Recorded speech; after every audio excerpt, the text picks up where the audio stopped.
Put a pin in it, put a pin in it. You know we gotta get going so we can finish it. Put a pin in it, put a pin in it. You know we can never lose, we gon' win in it. Put a pin in it, put a pin in it. You know we gotta get going so we can finish it. Put a pin in it, put a pin in it. You know we can never lose, we gon' win in it. Put a pin in it, put a pin in it. Let's go at it, let's go at it. Put a pin in it, put a pin in it. Let's go at it.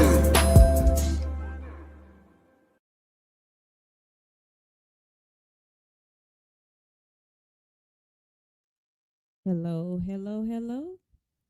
You have reached, put a pin in it. Conversations with Elisa, and I am Elisa. All right, we are. Can let me know if you can hear me. If you can hear me in the chat, put a one in the chat. If you cannot, please let me know right away so we can get this thing on and popping. All right. Hello, Mr. Arvetra Jones. That is I call him Pops. He is the head of the North Carolina Gospel Association, and he does a great job over there. All right. So we have a job to do before Mr. Reid comes on, and we're going to have a great conversation with him. So I plan on asking him things that we just want to know. All right. So I just need for you to like, share, and go to my YouTube and subscribe. All right. Okay. All right. First, we're going to start off with our trending pins. We always talk about the NBA is going on right now. First of all, I have on my Spurs jersey. I'm giving my Spurs their clap their hands for them, because even though we lost last night, we are a young team and we're not supposed to be there. How many of you know that you are sometimes places where you're not supposed to be? And the Spurs have exceeded expectations. But right now, the 76ers and the Knicks are playing in the semifinals. The Timberwolves and the Spurs played last night, and the Timberwolves beat us by 2 points. The Knicks beat the 76ers last night. Tonight, the Cavaliers and the Pistons are playing right now. And later on tonight, we will be off by then. The Lakers and the Thunder will be playing. I think the Lakers are going to get demolished tonight. If you believe that, put a one in the chat. I love messing with the Lakers fans. You know what I'm saying? You said 2 points is not bad. Listen, Miss Pat, 2 points is not bad, but the way that we lost, it hurt my heart. We could look. This is a Lakers fan. They're gonna get demolished tonight. I already know it. All right, that's not all I want to talk about. I want to talk about this lady right here. The lady that you see in this picture, she was on trial. I say was because the trial is over now with Stephon Diggs. If you knew about Stephon Diggs, he was dating Cardi B during the football season. And he kept having baby after baby after baby after baby after baby after baby after baby. And to the point where Cardi B was like, you know what? I'm about to go on tour. Peace out. She left him alone. They had a baby, and he had a baby right after her. We thought she was having his only son. Come to find out, he had a son before she had a son. He got like 6 babies this year, and that is not exaggerating. All right, so this lady right here, they started off as best friends, and then afterwards they started being friends with benefits, and then he hired her to be his cook. Something happened to where she wanted to go somewhere with them, and I can't think of the place. I think it was somewhere in Miami or somewhere. It was somewhere. And he told her, no, you can't go because of, you have some issues with this other girl that I just hired. So long story short, she said that Stefan strangled her. I want y'all to listen to this testimony. And by the middle of April, you had hired a lawyer to represent you, right? For workers' comp. That's a yes or no question, ma'am. Yes, for workers' comp. Your Honor, may the witness be instructed to please answer the questions posed. Witness answered your question. All right. And for workers' comp, the lawyer you hired, is she sitting in this room right now? Yes. And she helped you prepare for your testimony in this case, right? She came to support me. She came to the meeting with the Commonwealth's lawyer to help prepare you for your testimony in this case, correct? I don't know how to answer that question. You can't answer that question under oath, ma'am? No, You met with the prosecutor last Thursday, right? With your lawyer, I right? was told to have a lawyer because you guys asked me to plead the fifth on some things. So I was instructed to have my lawyer come. So your testimony under oath is that the Commonwealth's attorney instructed you to bring your private lawyer? Or a lawyer, that you guys offered a lawyer, so I brought my private lawyer. I'm sorry, when you say you guys, do you mean me, defense counsel for Mr. Diggs? Yes. Is your testimony under oath that I had some role in your preparation session with the district attorney's office to prepare you for your testimony in this case? I was told that the defense said I needed to have a lawyer, or they were going to provide a lawyer, something in that context, about pleading the fifth about messages. So I brought my lawyer, which was when I walked to the side of the judge yesterday. Your personal lawyer is here today, correct? My workers' comp. She's with the law firm of Boston Law. That's a law firm here in Dorchester, Massachusetts. Ma'am, I think that was, I apologize, but you do need to keep your voice up. I don't know if you answered. Okay. Thank you. Yes. Thank you.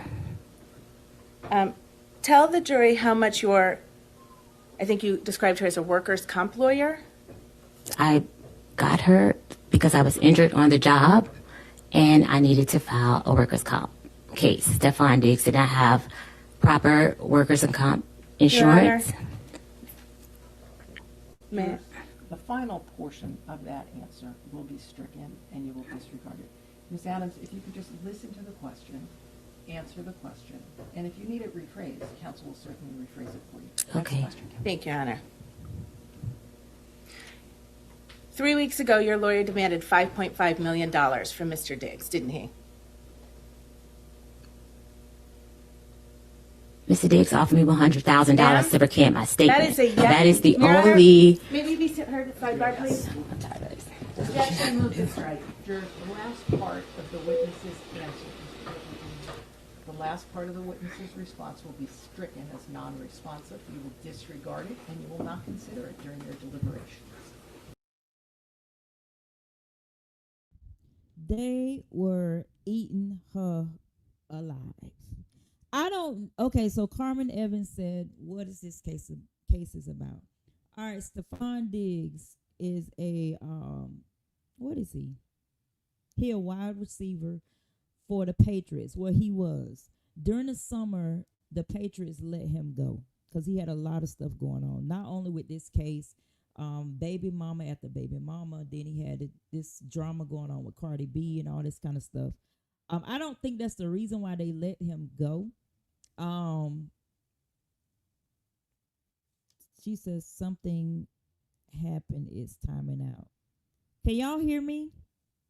Can y'all hear me?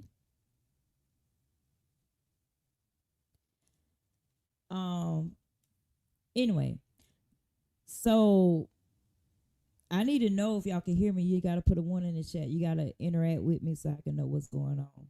I know that I'm not going to go out because I have a new computer given to me by Mr. Reid. Can y'all hear me now?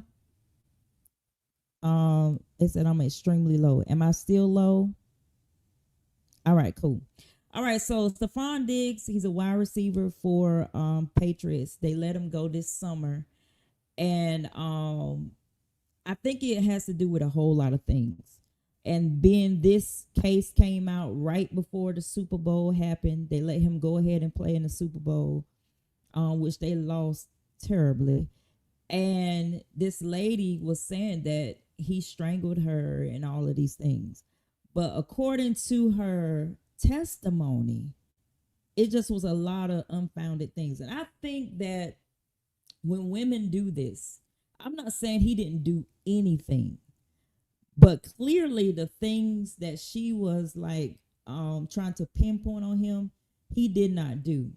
They asked her the strangulation from 1 to 10, what was it? She said a 10. And it was like, being as big as he is, because Stephon Diggs is a big guy. He's not, football players are not little guys, okay? And they're very strong. And they said, well, if he strangled you and it was a 10, you had a mark on your neck. So they was asking the people that saw her the next day, no marks on her neck. She was acting like she was fine. But when he said that she could not go with Cardi and him to some type of event, she got mad, and then she filed this claim. All right, let's hear them eat her up some more. Those phrases when you provided those text messages to the Denham police? Because when I was abused in my previous relationship, when I would say things, The objection is sustained. he would. The objection is sustained. There's no question there. Again, the jurors will disregard it. Sidebar. I deleted messages because making a report to the police in my previous abusive relationship, me. Stay, Sam. I'm telling you what. Stop. That part of the answer is stricken from the record. The jurors will disregard it. Now, please answer the question that is put to you.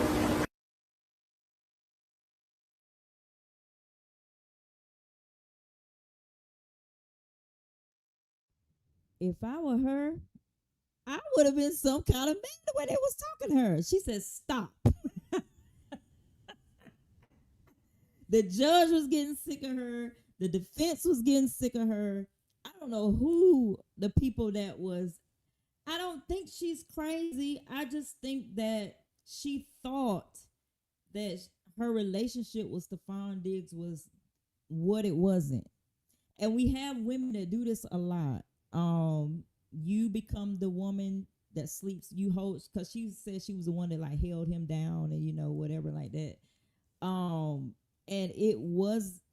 and she, like you said, Carmen Evans, she's trying to introduce information that is irrelevant to the case, and they don't let you do that in court. I'm trying to figure out, when these people say they want to go to court, do they understand that you have to stick with the evidence? You can't veer off and just be like, oh, I want to tell y'all this too. Oh, let me tell you. It ain't like talking to your girlfriends. You're talking to a judge. All they want to know is the evidence, and that's it. They don't want to know nothing else. And she had no evidence. And as a result, Stephon Diggs was found not guilty. And I want y'all to see his face. He looked like he wanted to cry. Count 1, strangulation or suffocation. What is your verdict? Guilty or not guilty? Not guilty. On count 2, the charge of assault and battery. What is your verdict? Guilty or not guilty? Not guilty. Madam Forelady, members of the jury, hearken to your verdict as the court has recorded it.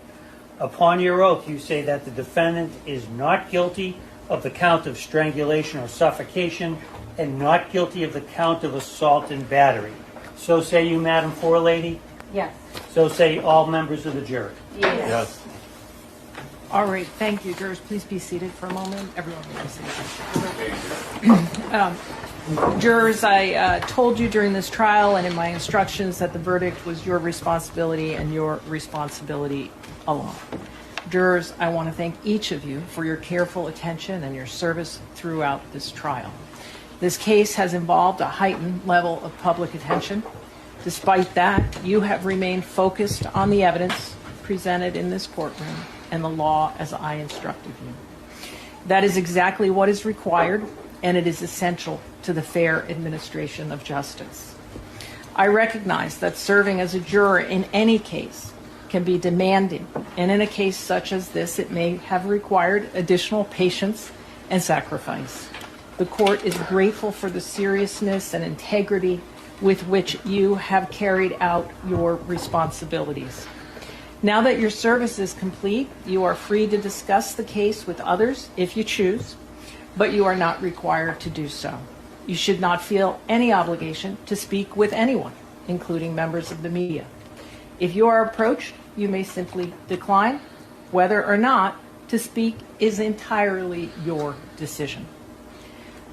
All I can say is that on behalf of the court and the parties, thank you again for your public service, and you are now excused with the thanks of the court. Arise, jurors, accept. All right, so he was found not guilty. I don't know what her end game was in this. None of it checked out. But we know in public opinion, his name already been attached to something like this. He has to find another he needs to be more careful with who he sleeps with, who he's around, who he lets in his house, because the girl was living at his house and all of these things. So I mean, Stefan, he's younger than me, but he's not that young. He's young, but he's old. And he got too much money to be around women that would do that to him, and I know he probably thought she was a friend or something like that, or didn't think that she would do anything like that. He offered to give her $100,000. She didn't take it. And it just was a lot. And you can tell on his face, he's a very emotional guy. And he was emotional. So hopefully this teaches him to stop doing stuff like that. Let's move on. Do y'all think Cardi gonna take him back? I don't think so. All right. I went to see The Devil Wears Prada 2. Listen. I love The Devil Wears Prada, the original. And so I was hearing other people with their reviews saying, I didn't like it. That's because you were not a devout The Devil Wears Prada 1, because it answered so many questions, and it forced Miranda she couldn't be how she was because of how things are today. Back then, HR wasn't what it is now. And so they brought it to how it was now. And it was so good. I'm not going to give you any spoilers, but you need to go watch the movie if you love The Devil Wears Prada, the original. This will wrap a lot of things up for you. It has so many messages in it. If you are an entrepreneur, if you work with people, it'll let you know how people, you think they're for you when they're really trying to stab you in your back. It is just, it's just superb. And it ended well. And I am so glad. I know that they're going to get an Oscar for wardrobe. I already know that wardrobe was off the charts. Meryl Streep and Anne Hathaway, they know they can wear some clothes. Do you hear me? I had a great time. And Miss Pat said it was a good movie. I went with her, Travis, Mako, my oldest daughter, and her friend. We had a great time. And it was so good. All right. There's another movie that's coming out Saturday. Thou Shalt Not Commit Adultery. Look who's playing in this. And how ironic that they're talking about this. Because this is Erica Campbell in this movie. Erica Campbell is in this movie and it's talking about thou shalt not commit adultery. All right. And I want y'all to look at this. We're going to support this movie because I want to see. Hi, Thais. You've never been over here before. How you doing? We're going to have a good time tonight when Reed sign on here. Well, we're having a good time right now, but when he get on, we really going to be lit. Met you. You had a calling on your life. I feel so blessed to be here. You got to hold on to your faith. You're on with Empowered Women. How can we empower you today? Don't forget, God had big plans for you way before Anita did. Our focus used to be about single moms, but now it's about promos. All you care about is the brand. I'm your agent. You're my husband. Meet your new bodyguard. Taking care of you is more than just a job. It's my pleasure.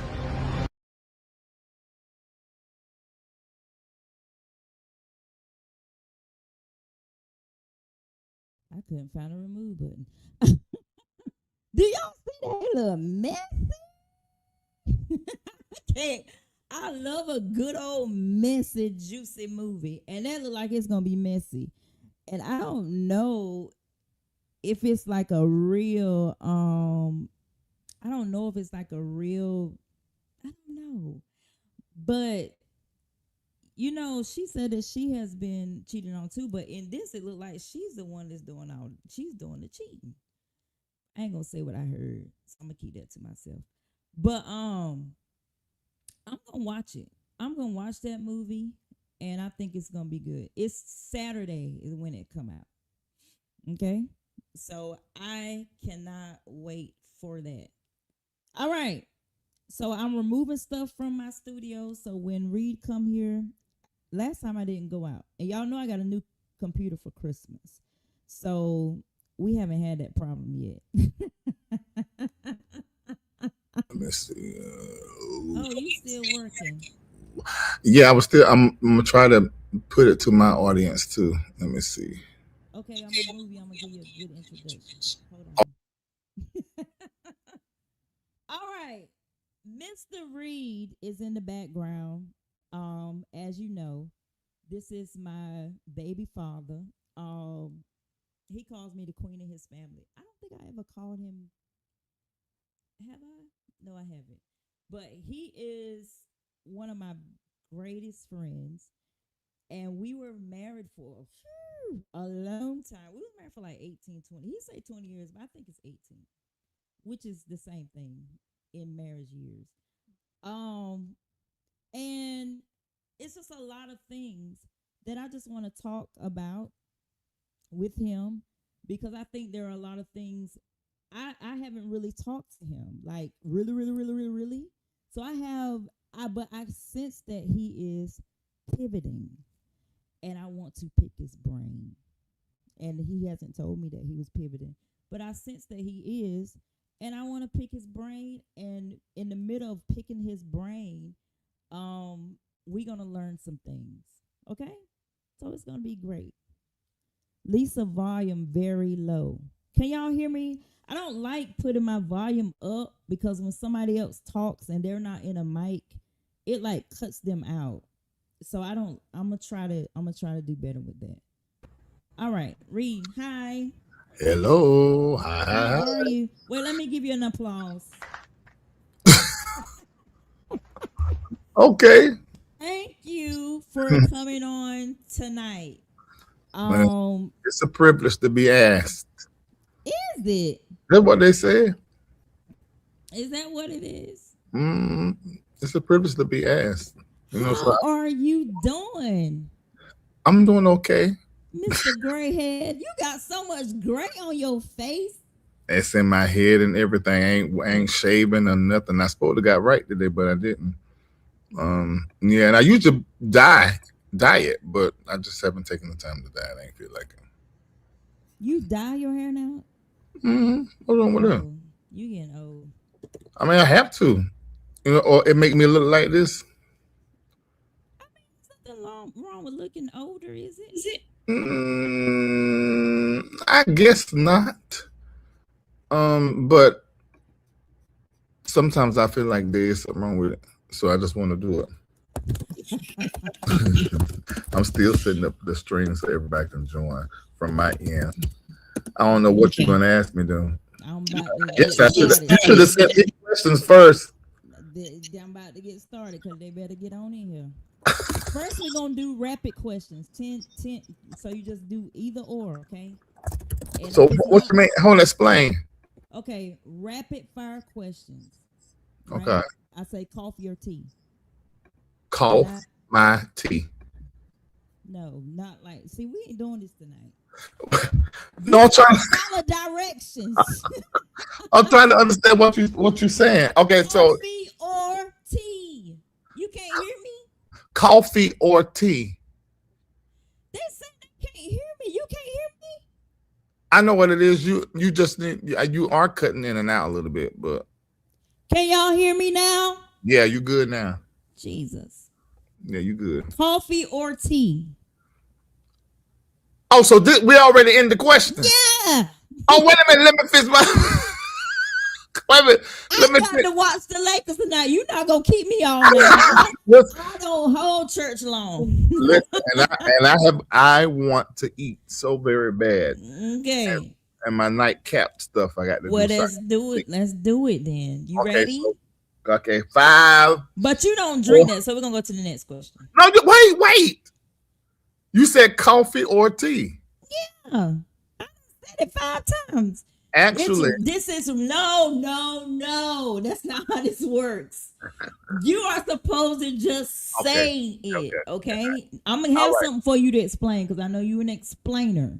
But just say one, and y'all can say it in the chat too. You ready? Coffee or tea? Tea. City or countryside? City. Morning person or night owl? Night owl. Ooh, sort of changing. Book or movie? Ooh. Movie. I'm about to say.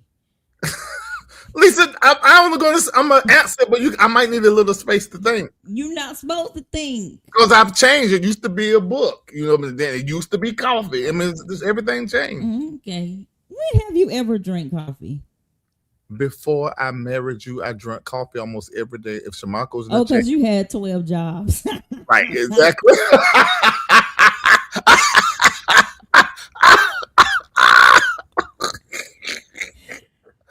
Reid was a Jamaican in his former life. All right. Okay, one word. Dream destination. Dream or destination? No, dream destination. That's one question. Oh, Dubai. Okay.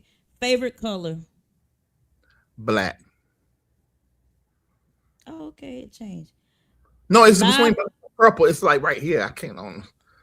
So black was the first one. Live music or recorded? Live music. I'm about to say, because me and Lucinda talked about that last week. Get that recorded stuff out of here. Cat or dog? Cat. Comedy or drama? Comedy. And one word to describe your life right now. Me.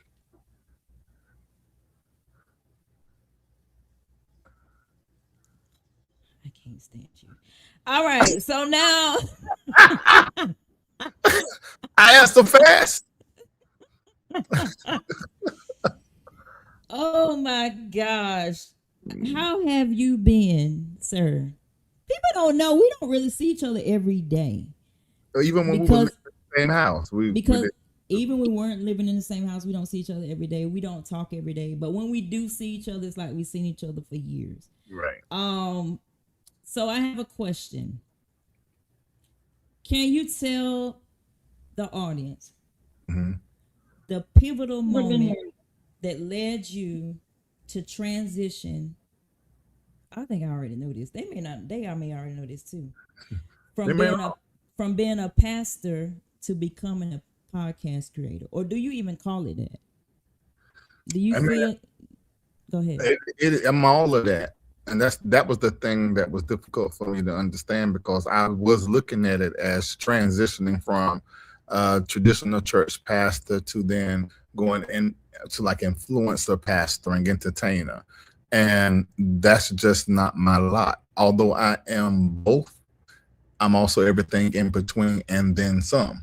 So it's just whatever the moment calls for. That's how I'm going to show up. But of course, at my core, I'm a pretty sober, intelligent, and spiritual person. So even if I'm doing entertainment or if I'm doing talking crazy. I mean, we're gonna end up settling right there.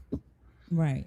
What people don't really know about you, I think, because of what they see on your podcast, they feel like you're this type person that's just messy and just do it. But that is so far from the case. Reid is what I call a recluse. He does not. Oh. I mean, he may change. I don't know. Do you go out much now? I'm still a recluse. I'll get pushed out. I mean, there's certain people in my life that push me to go, but aside from that, I'm home. You're home. Yeah, you are. You are home a lot. But I'm the same way. I'm home all the time too. Exactly. We are like that. And then even when I go to Dubai or I go to Ghana, I'm gonna go out and I'm gonna see and I'm gonna do, but ultimately I'm gonna be more wherever I'm staying than just being out. Yeah. What's the difference on the soil? Well, I've been, so I know. I just want you to tell the people. When you step on the soil in the Middle East, what's different from the soil in the United States? Well, anything in the West, I would say has a vibrationally is terribly different. But the continent Africa, and we got the Arabian Peninsula, but it's plugged into Africa. The energy there is just filled with innovation and vision. The more east you go, it gets more business. Like on the side of Johannesburg, and them is on East South Africa, and then you get over to the Arabian Peninsula, Yemen, Oman, the UAE, and all of them. You get into money, wealth, vision, dreaming, building, technology, the future. But then when you come back west and you come off the peninsula and you're going over across on the other side, West Coast Africa, you get a deep sense of home. And it's sort of weird because most of us, 70% of Black Americans, are from descendants of the transatlantic slaves, and their home and their people, their blood begin on the West Coast. So you know how we always go when we go back home, that feeling we get on Red Hill Road, we get on Baker Street and 117, the Hunter Port Center, Wilson. There's just a certain kind of feeling because you come from there. But when I got to Ghana, I was the first one off the plane, and right then when I stepped off in the air, and people standing there with the wheelchairs, and it was my brain was going through a whole lot of change because I felt like I was home, but I'm in a whole nother continent. I felt like I was back home, like when we go back home, the Rickapifer area. And I was like, oh my God, I said, my brain was like, wow, I feel like I'm home. And I'm looking in the face of these Ghanaians, and I'm seeing my cousins, my nephews, some of my high school friends, all the people we knew from Fremont, the Black people, just it's like seeing everybody's doppelganger and even yours. I mean, when I walked into the hotel and the man said, do you know where you're from? He was asking all of us. And I was the only one that had done my patriarchal African thing. And I was like, yeah. And he looked at Marco. He said, Ashanti. He looked at me. He said, you're my brother, Ghanaian, from the north, the Chiefs. I mean, he could look at our shoulders, our arms, and could tell where we're from. And sure enough, I am Ghanaian on my father's side, Sierra Leone on my mom's side. So for him he could look at me and tell, Ghana's huge. He could tell that my people were North Ghana and Burkina Faso, and they called them the Chiefs. So he knew it just by looking. So Ghana totally changed my life when it comes to identity, connection, purpose, and why you're here. Dubai showed me where you're going. So that made you feel like that, well, not feel like, so you got an impression that you need to pivot out of the United States. Lisa, now you know me. Being outside the United States was never on my agenda. I didn't go. I know. If anybody, it would be me. Right. Because I love the United States, but I blend well in any country that I've went to. Especially in the islands in Middle East. I remember you came back from Middle East. You said Larry Reid. We didn't say Larry, call me Reid. You said Reid, you would love it there. I'm like, in the Middle East, and I'm just so in the church at the time. I'm like, them folk ain't saved. They Muslims. I'm like, why would I love it there? Boy, As you was telling us to take our head coverings off. right, exactly. Yeah, 'cause I was going through transition at the time. So, because you just got back. So, but yeah, when I went over there in that prayer 5 times a day and just the atmosphere, I'm like, Brooke, that was in a whole war when I was over there last, but it didn't feel like you were in a war because the energy there is set for vision, for growth, for connection and community. And that energy is stronger there for business, for wealth and vision than the war that was happening in the air over our head. So Dubai, where I'm going, Ghana is home and where I've been, where I come from, remembering.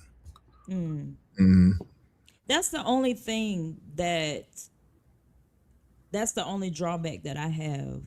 Well, number one, I'm a female. Number two, I just know how they move over there in the Middle East. Oh yeah, War, they pop off. And that's just their culture over there. And if you learn how to deal with that, you'll be fine. Right. And I'm glad you said that because I think I'm wired for it. I didn't want to leave. I only left because Junior out there. But I mean, Marco and Kendall, you can tell we were just wired to be there that moment in that time. And because it was like I had full and complete peace. And now that we see, I've been here since when I got back March, and nothing catastrophic has happened there. They did start back bombing and missiles yesterday because Trump tried to do that Project Freedom, and they UAE and America and Israel, they shake hands for business. And Iran sort of always been the Middle East country that's sort of out, and UAE ain't really making their business to do well by them, even when it comes to the waterways. So that's unfortunate. I mean, but everything must come to an end, so it'll be over soon. As long as it's done by October, so it's gonna be over there in October. How do you manage to balance your personal life and career? And are you known over there when you go over there? Do people know who you are? Surprisingly, yes. I mean, in the JBR and the Dubai Marina area, even at the mall, I've got stopped over there. I'm like, what? I said, what? He said, yeah, you funny YouTube. I said, oh, and I'm thinking you just saying that because I'm black, and I look like I'm somebody, but they knew. And then what happened, because Marco was with me. So now when Marco posts, he's hearing from a lot of our Dubai friends and Emiratis and expats, from other countries, because they're really plugged in and they love to laugh. Emirati, they love, and Arabians all together, they just love to laugh. They love to laugh. And that's right. Dance too. Yeah, they do. That is very true. Yeah. And sing. Quite a few of them can sing well. They do that.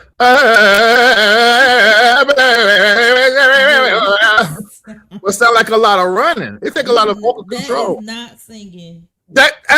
It's vocal control. Ask Michael, we were there at the thing, and the music come on. It was the video where I was dancing in the pool, not the last one, but the one before that.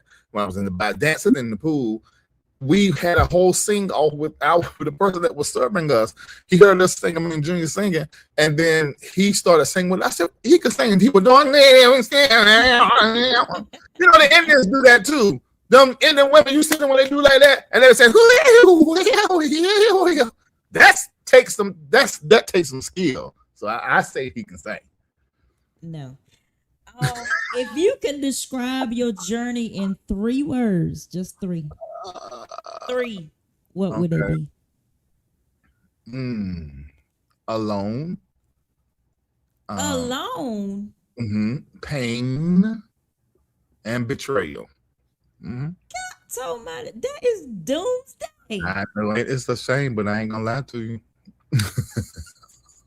Alone, pain and betrayal. You can't say pain like you can say pain. It's pain. Oh my God. I didn't know I was this strong, but now I know. very strong. I am unbreakable almost. And I wrote that song like 25 years. Unbreakable. Yeah, but it's I am unbreakable. My tie with me, with God, heaven, prayer. You can't break me. And I made out of some supernatural stuff. And I knew it, but now I know it. Yeah. That is so sad. Listen, I don't like sad stuff. it's not. It's well. Alone, pain, and betrayal. Okay, so let me explain. Please. Alone. Because I've been with you half your life. Well, you're right, because I felt alone. Okay, but I want to talk about that simply. But okay, check this out. Alone is a creative space. Mm-hmm. When you're sad about being alone, you create loneliness. Mm-hmm. So if you can learn how to sit in alone as a creative space consciously, you can manifest an amazing thing, amazing life, which I have. But when you become sad about being alone in that creative space, you create deep loneliness, and loneliness is the sad emotion about aloneness. So then the next word I said was pain. Pain is where you build muscle and you get experience. Pain is experiential, and also it exposes you, and it also expands you. So pain is powerful. Then betrayal, you learn boundary. You learn how to have boundaries, how to have connection and relationship with boundaries. Not walls to keep people out, but boundaries to keep you safe. So that's the great side of alone, pain, and also betrayal. Okay. I guess. So it's positive now. You see, it's positive. I guess. But it was getting shaky up in there. What is a prime example, Lisa? Like you said, alone, so we were married, but we were alone. Because of our marriage that we had, now you know exactly what your non-negotiables are. True that. See, that's what I'm saying. It ain't always bad. Okay. What is one unconventional thing you do every day that keeps you grounded? We already know this. Prayer. Why you say it like that? Because I know. Unconventional. Not conventional. It seems like to me it is. Okay, let me find something else. Okay. Oh, I wake up because of my job. Every morning I have to wake up saying vocal warm-ups, vocal fries, breaths and stretching my neck, because that's where your voice comes from, relaxing my body. I do it on the side of my bed every single morning. If you don't sleep in my room, like nobody knows that. Not in Kendall being in and out my room. Nobody knows that until this moment that I said it. I have to stretch my neck. I do all these stretches before I even stand to my feet on my bed and warm my voice up. Okay. Mm-hmm. You know what? When you said alone, you know why I would never let myself get sad?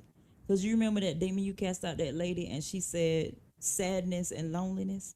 When that happened, I said that would never be me. She was always scared of everything. Happy, joy all the time. You shall not have a place here. Sadness and loneliness.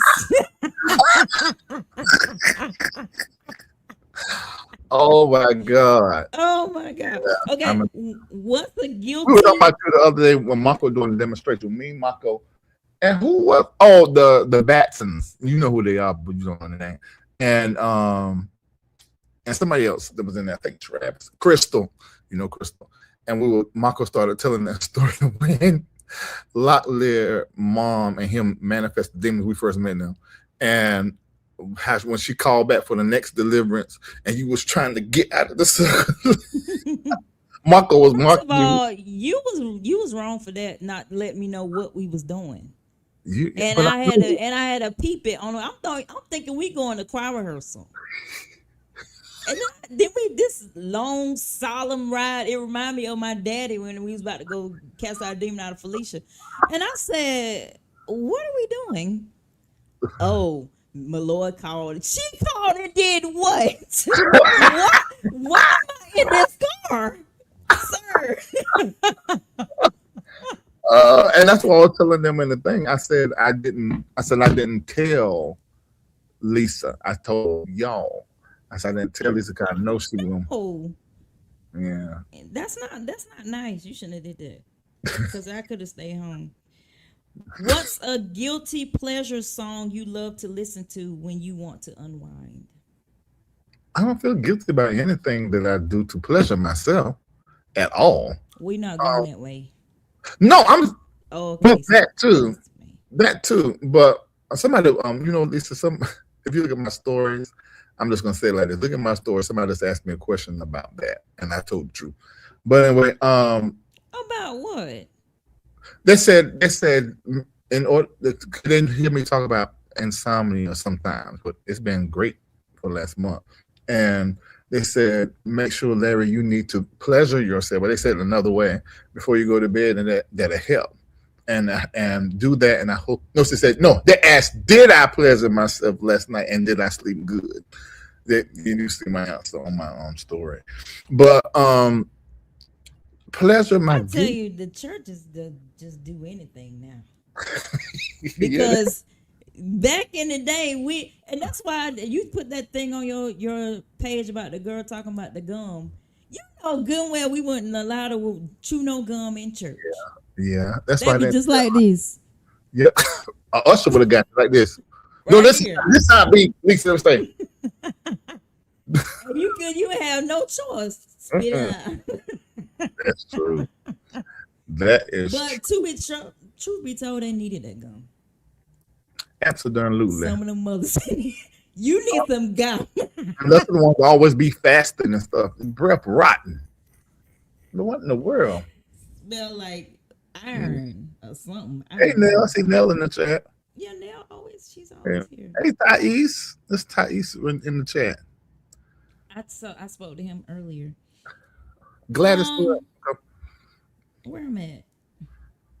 Oh, my guilty pleasure. Oh, yes, let me see. A song. A song. Oh.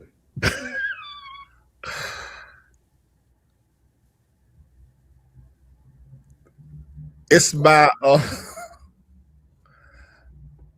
it's called I'm gonna give another one then. What? Give that one. What's wrong with that one?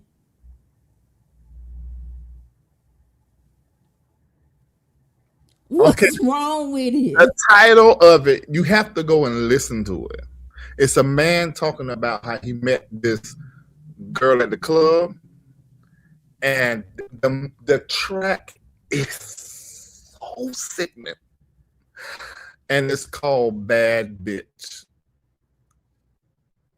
Listen, when I get in my car and I turn it off, it'd be like two things down from the top.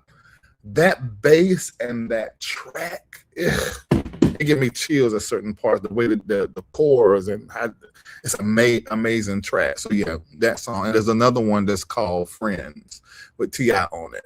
So and there's another one with the Carters that I play whenever I want to, pop my collar and get that feeling.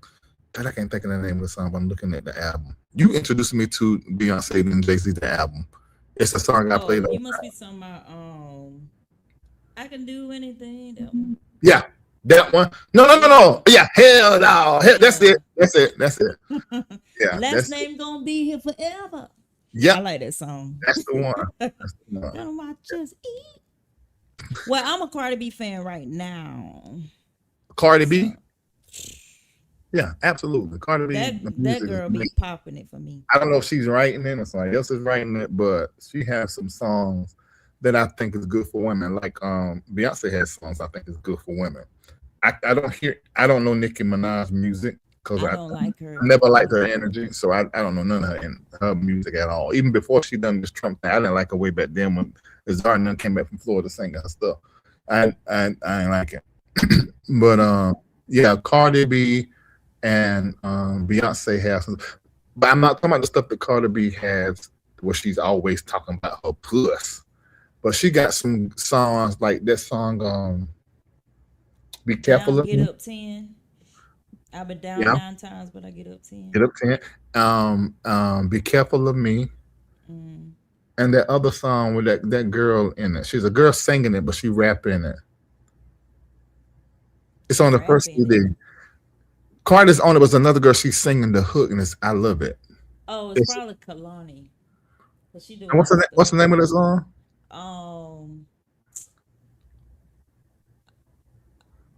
No, it ain't. I like it. No, I'm looking right at my phone. But the song that she did with Lizzo, I'm mad she didn't perform that. Cause that. Oh, she didn't. No, Oh, yeah, that was a good song. Yeah, that's a good song. I love that song. But she said she didn't want to perform songs that remind her of her divorce. It make her sad. So she didn't do it. Oh, baby. I hate that for her. I think it's I Like It. I'm looking. Hold on. I like it like that. No, that ain't it. You know who I like too? Bad Bunny. I don't know his ministry. I don't know his ministry. I love him. Anyway, why are you looking for that? I think it's I Do. Oh yeah. I like that song. I think this is it on that album. I think it's I Do. Yep. I think it is. I know that. I know what you're talking about. Nope, that ain't it. That ain't it. Oh, it's Through Your Phone. Oh, that's nice. I like that song. Yeah, I like that. But you don't call my line no more. That's too different.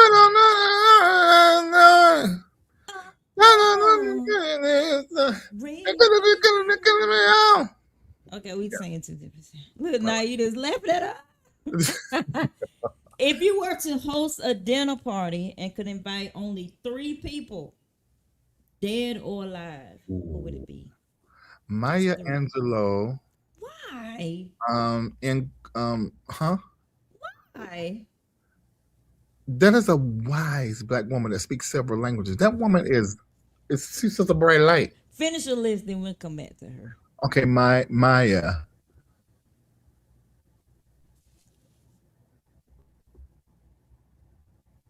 Hello, Lisa. I'm trying to get a voice. I don't see Maya.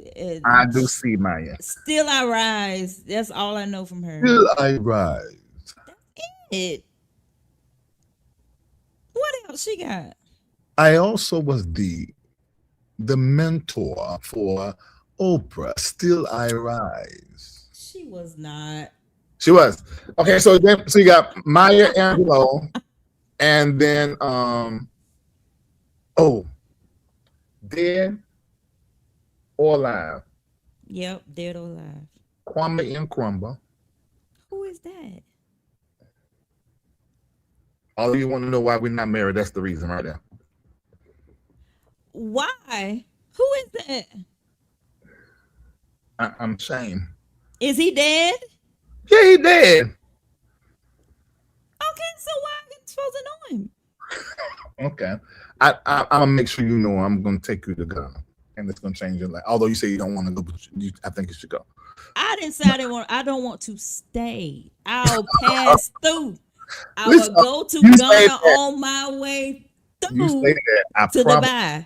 I don't want to read. I've been to Africa. I don't want to go to Ghana. Not as bad as the part you've been. My part was good. Tanzania was nice. So I'm trying to figure out why you don't want to. Okay, anyway. So Maya Angelou, Kwame Nkrumah.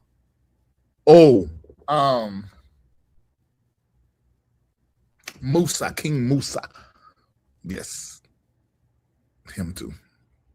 I don't know none of them you just said. But they they African people. Yes, they're our history. Okay. Mm-hmm. You want to hear my list? Yes. Farrakhan. Oh God, yes. You can't have him. He gonna be at my table. No, I'm not. I speak. Michelle Obama. Okay. And I'd rather Barack than Michelle. There's somebody else. Oh. What's her name? Believe it or not, Meryl Streep. See, why you want this white woman for? Because she was at the Oscar that said boo. Oh, you just she's an actor. Okay. Okay, I'll take her back. Why you gotta pick on black people though? Why wouldn't you pick all black people? She ministered to me. She made you laugh. She is wise. I would rather sit down before Wisdom say with Viola Davis. I like her too. She ain't snotting on everything. Well, she can't cry without snot. I ain't never seen her do it. No. Take it back. Felicia Rashad. Oh, absolutely. That woman is amazing. She's really our since Maya gone, she's one of the voices you need to be paying attention to. Yeah. I love Felicia Rashad. Yeah. She's well read. Yeah. And she's artsy. Her sister more artsy than her. Yeah. But okay, what's one surprising hobby or interest you have that most people wouldn't guess? I mean, most of my hobbies that are public, but there's some private things that I do that's the one we want to hear. Okay. And what was this, a pastime or what? What's a hobby? A hobby. What's an interest? I'm doing you like you do other people. What's a hobby? You know what? I'm just gonna Somebody said he told us everything. No, he ain't. Read. He don't. Let me tell y'all something about this man. You think you know everything. He don't know. He got. You seen that emoji? He got something he ain't told you. You're right. So tell us tonight. Oh, but this may be, y'all may, those of you that think I'm very sexy, you may not find me sexy after this. But one of the things that I know you're not finna say what you I do. No, I ain't telling that one. That thing cannot be spoken publicly. So one thing that I do that I notice, it just comes to me and I don't know why. I have all of this stuff in here where I can pick my teeth with. And I always have one. If you're around me, I'm gonna have some floss. I'm gonna be asking chemicals. I'm always going in the middle of my teeth. But I do this thing. I don't like long nails and long toenails. I peel them off and make sure it's really long and skinny, just so I can go in between my teeth with my fingernails or my toenails, either one. And I'm no longer going to be hiding this. I'm not ashamed anymore. You can call me anything you want to call me and think that I'm nasty. And it may be to somebody if your toes and your fingers ain't clean, but mine are. So I do that versus getting up and going to get the floss in. And then I'll put the fingernail to the side to save it for the next time I eat.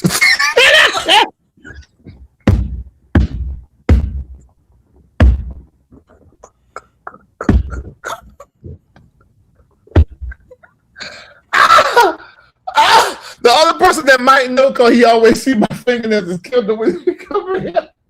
Or Marco knows. Marco knows that's a problem. It's not a problem. It's just, my God. My fingernails are clean, sir. I'm here. Oh, look at how you know I keep my hands. Look at that. You can't see germs. And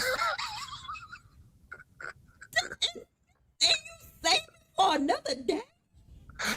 You ask the question if you don't want the answer. But you doing like that girl did at Stefan's trial. A hobby and an interest is not that. That is nasty.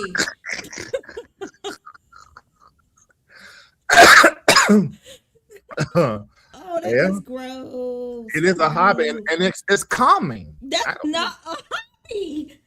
It is because it's calming. Collecting nails. Even when I go do that 65 stuff, the Marco and Philip do, when you put that hard stuff on your fingers, I've done that twice. I still peeled my fingernails and my toes, did the same thing. Marco said, how could you do that as hard as it is? I said, I don't know. It's just perfect angle. And he said, that's my nail. How are you able to do that? I don't know. I find it very calming. Calming. Yeah, that is nasty. Yep, that is Mm, true. okay, let's move.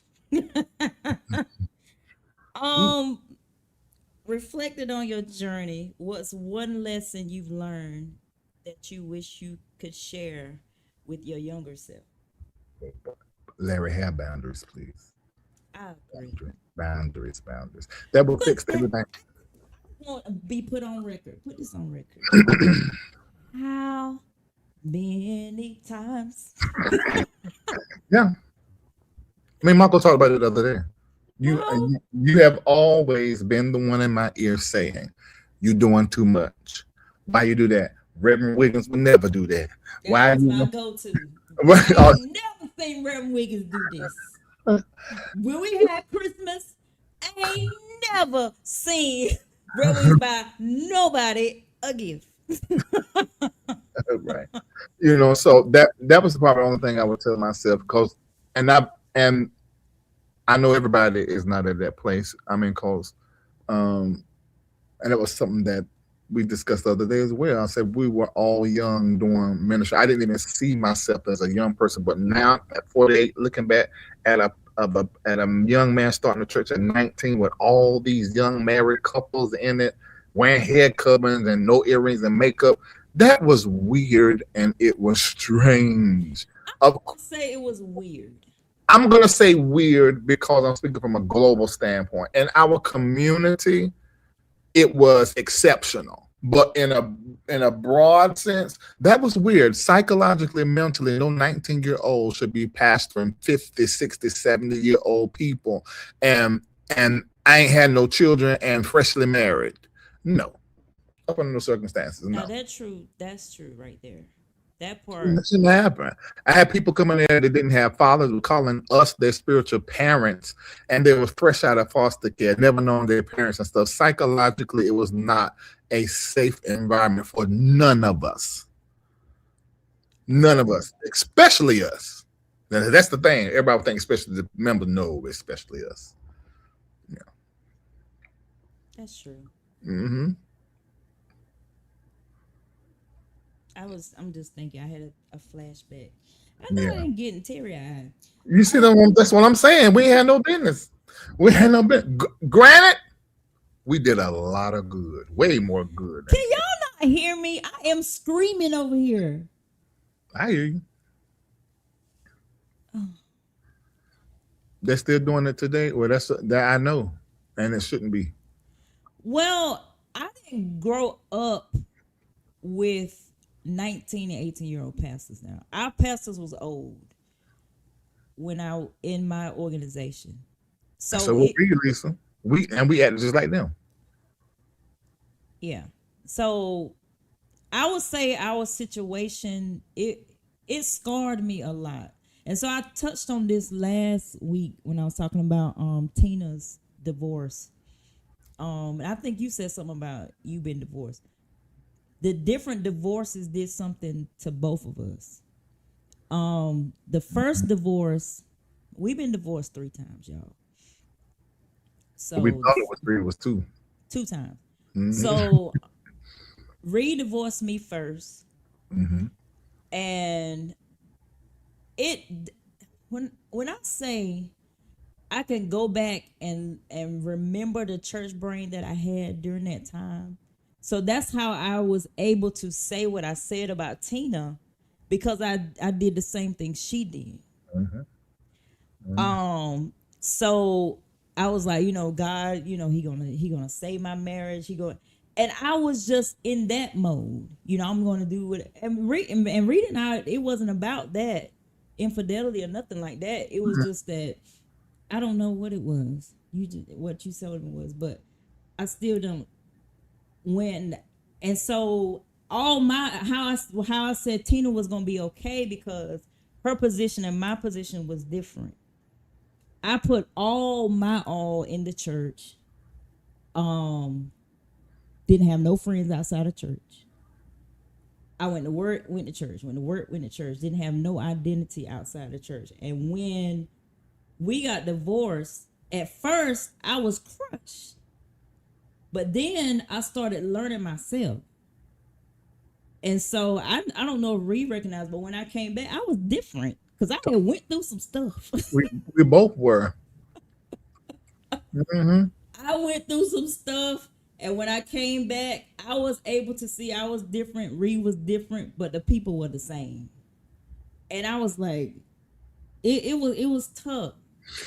And I must say that but a great deal of that was because there was no way in that kind of structure, and it didn't matter what I was preaching, because I know it's hard to believe you guys, but a lot of what you hear me preach today, I was teaching that, working through the information of that then. And but in that structure, in the way that it was, there was no way for it to go any different than what it did. It had to be dismantled so people could be shocked by not having the same routine that really had became an addiction that they call spiritual depth. Once that was stripped away, they didn't have nothing. Not everybody, I'm speaking, in general.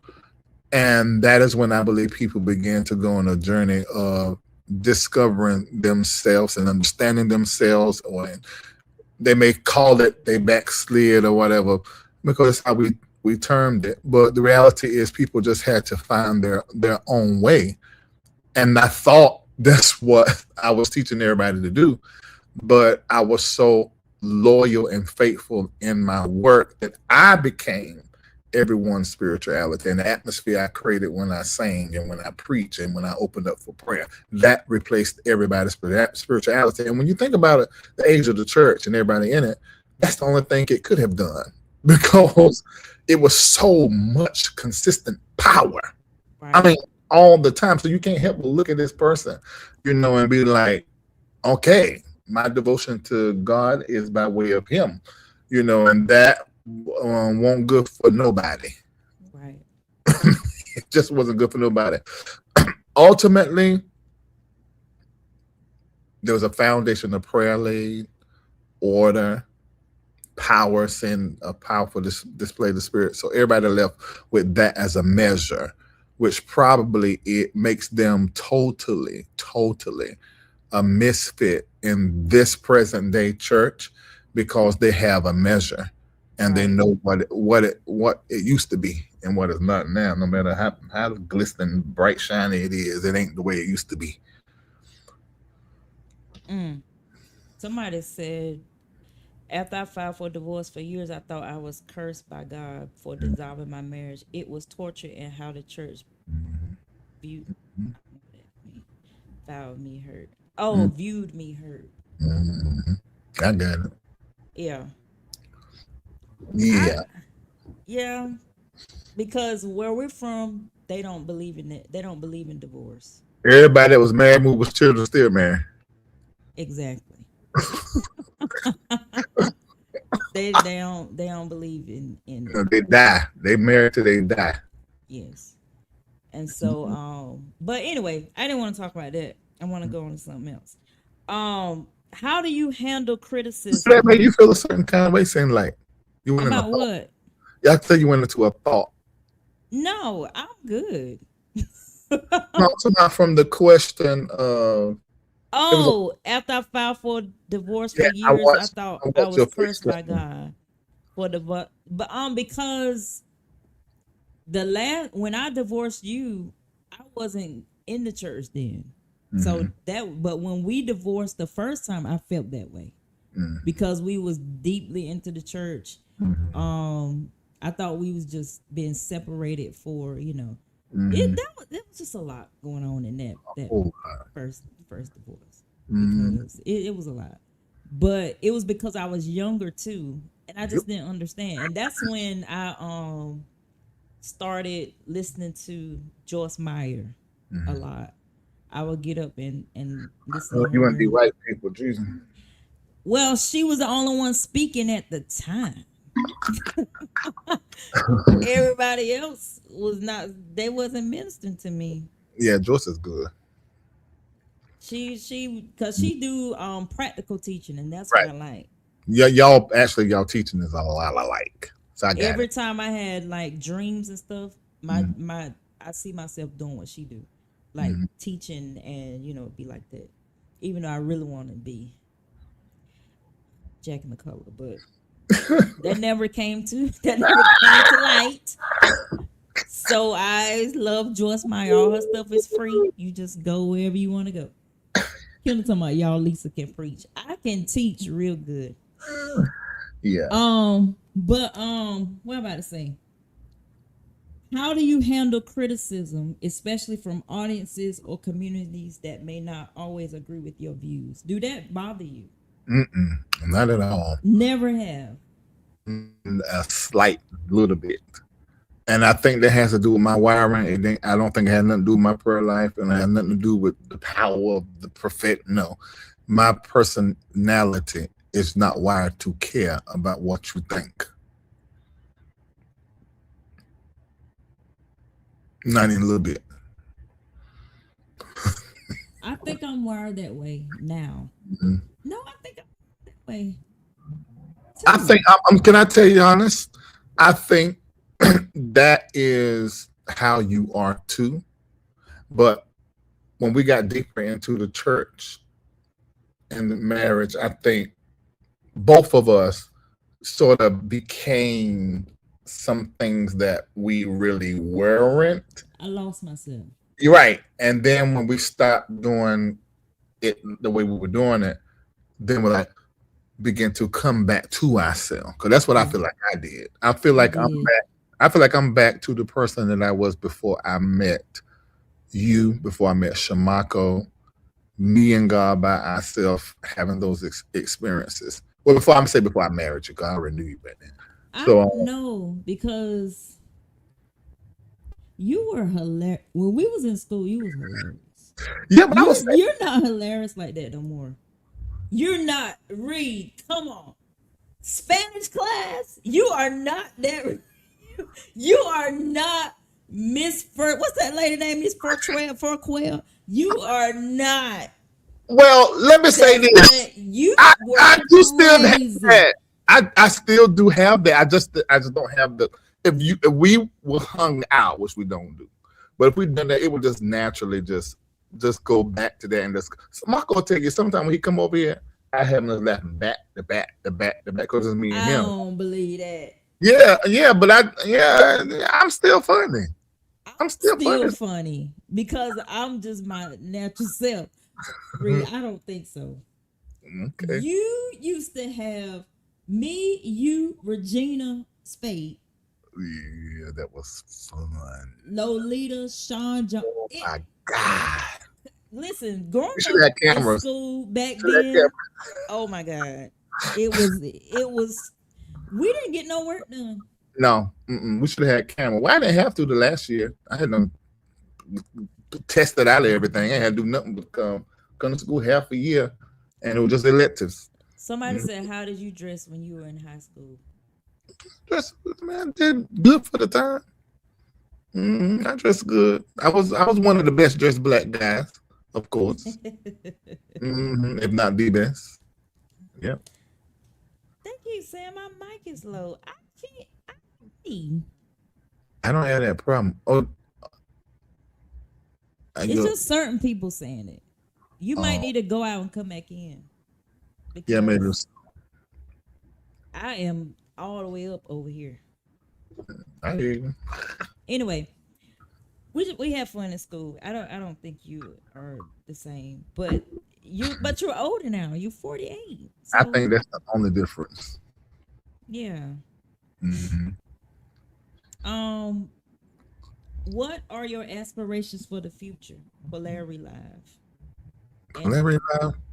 I want Larry Live to become a platform that those that have become masters in my community can run, take over, and use to their benefit of their business and their community. Let me explain what I mean. Okay, so we have people watch my show, then they become patrons. Then they're faithful onto our educational prayer component and donating, and we dealing with them prophesying and stuff, and they become pretty faithful. They end up becoming NBN Network global partners. And then the next level is Celestial Circle, and then the next level is Celestial Circle Gold.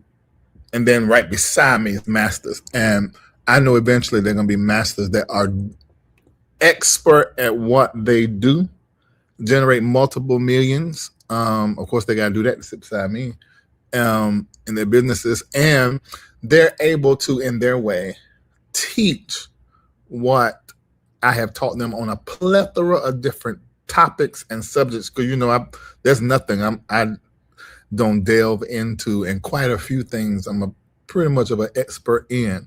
They should be able to do that. And then they have their own community. See, this is where the MBN Network Global comes in at. Because you sitting as a master, you have your own community. You ain't robbing my community, but you got your own community.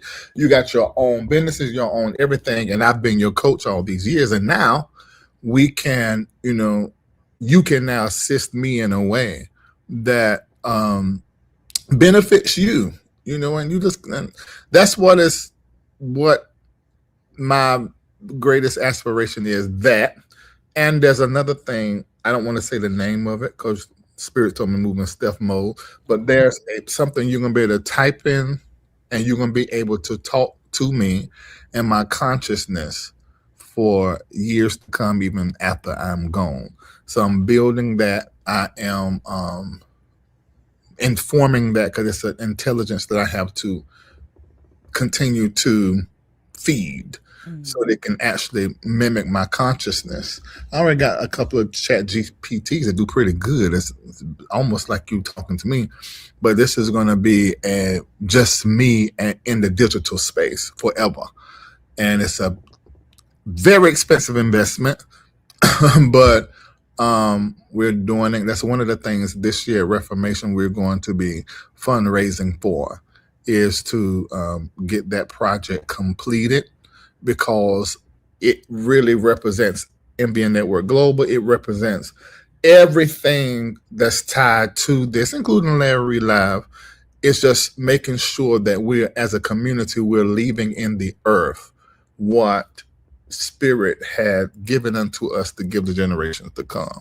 And it's going to be through that program. So that, and creating other masters and coaching them to that place in their life is the main thing. And I must say that I'm looking forward to, because after this year, I'm going to be, at the end of this year, intentionally living all over the world, to where most of my time is not going to be here in the States. And I'm really looking forward to that, and who I will become and how it will enhance my work and what I'm called to do in my businesses. And short term, I'm very excited about releasing a new single on May the 22nd. I have a new single that I just recorded called Ibukun. Oh, I'm sorry. That, what it mean?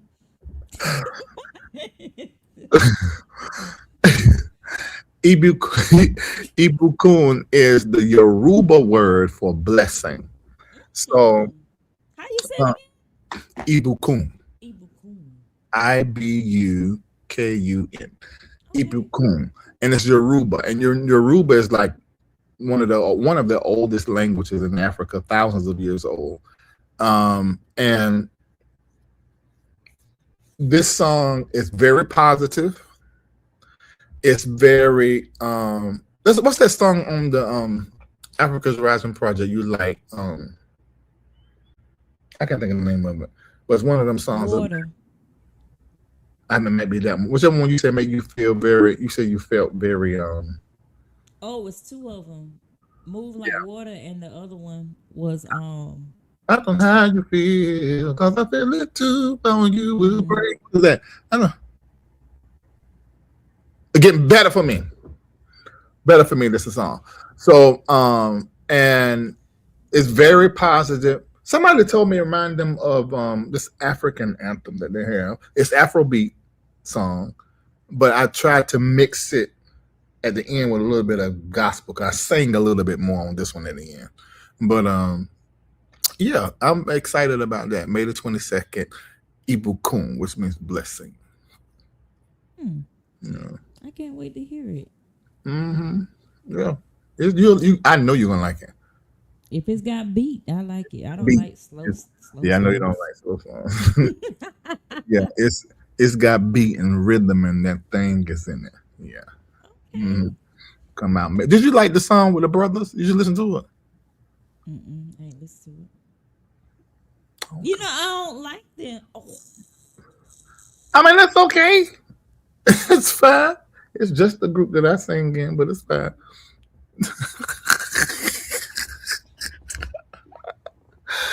I like guy groups. You know, I like guy groups and I love quartet. So it sort of gives me the opportunity to feel like I'm around a whole lot of bad singers. I like that. Okay. They can sing now. You know, I didn't know could sing, and I've been standing here right regular lately. I didn't know Brian Corn could sing. Yeah, he can sing. Brian can sing. He do that better than do anything. That's what he was called to do.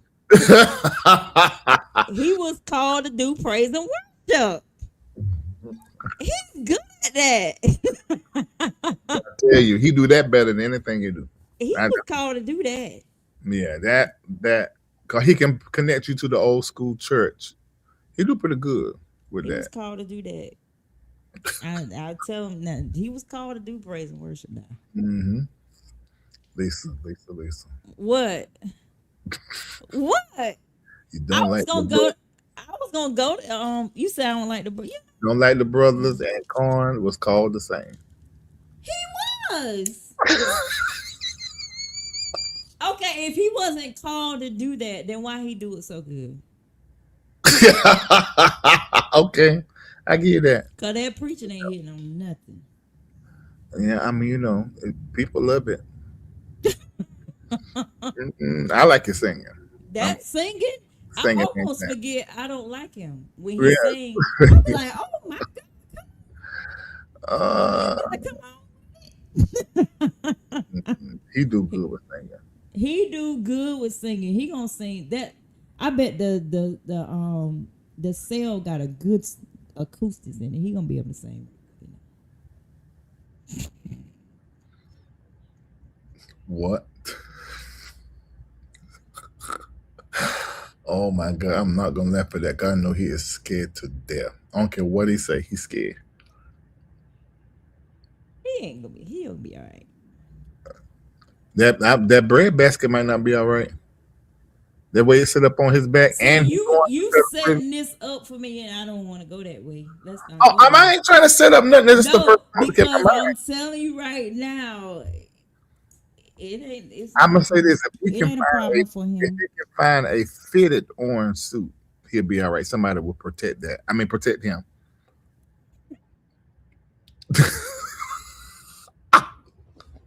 I ain't say that. You said that. But I just been hearing people say he gonna get less sentences. No, he ain't.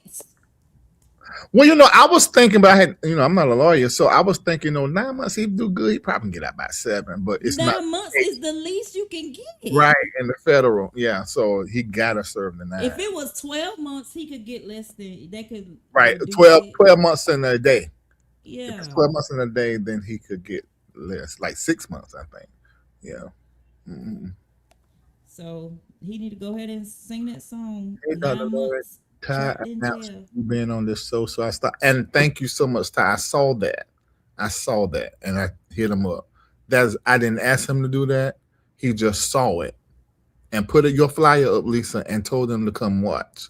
He was like, "That's nice. Y'all so much. That's so nice." I didn't pay no advertising for fee, and I should, but I didn't. He did that. Yeah. What is that?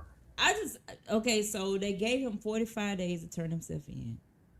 That's the max, I think. And somebody said that when he was outside, he said, "I'll see y'all Sunday." What? He got to raise money. For what? He got to pay $500,000. He don't got it. I'm thinking he don't. He brought $25,000 on cashier's check the day of the hearing. I mean, of the case, the sentencing. So minus that part, he got to pay the rest of that out.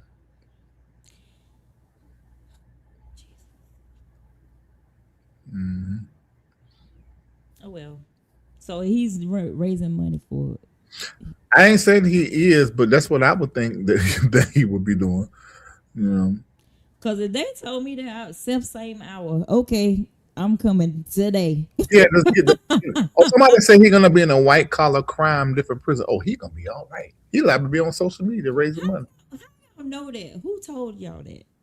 This some pretty smart people that's in here. But why would he be put in a white collar crime prison? Oh, they said, will he go? They didn't say he would. No, the person up under that said he tax evasion prison is a white collar crime, different type of prison. So, yeah. And I heard he was gonna be in that prison that's near Savannah, Georgia. Oh, okay. Mm-hmm. I don't have connections. I'm gonna go see him. Or, you are? Hold on, explain. Either I'm gonna go see him or I'm gonna support him. I'm gonna find a way to support him before he go, whether showing up at a service, because and I nobody likes me saying this. I'm not saying Brian Karn does not lie. I know firsthand he lied, and I've called him out on his lie privately. However, I like Brian. He never rummaged. See, I'm a man. So I'm not a woman. Never rummage what? I'm saying I'm a man, so I'm not a woman whose pussy's rummaged through and hurt my feelings and all that. So I only know the Brian Karn like a man knows another man, like a nigga knows another nigga, talking on the phone, that type of thing. So I'm not gonna get the Brian Karn that the women get that he has hurt or however. I don't know that person. I know he hurt you. I know his pain is out of during control and he lied. I got it. But that's not been my experience. When I said, Brian, you have a baby? Yeah. How old is it? That I've been knowing that. So if you're not lying to me, but then you lying to the women and lying to whoever else asked you on Willie Moore show, okay, I got that. But I got to call you and say, okay, now you came out here and told this lie, so that's gonna come out. The truth can come out.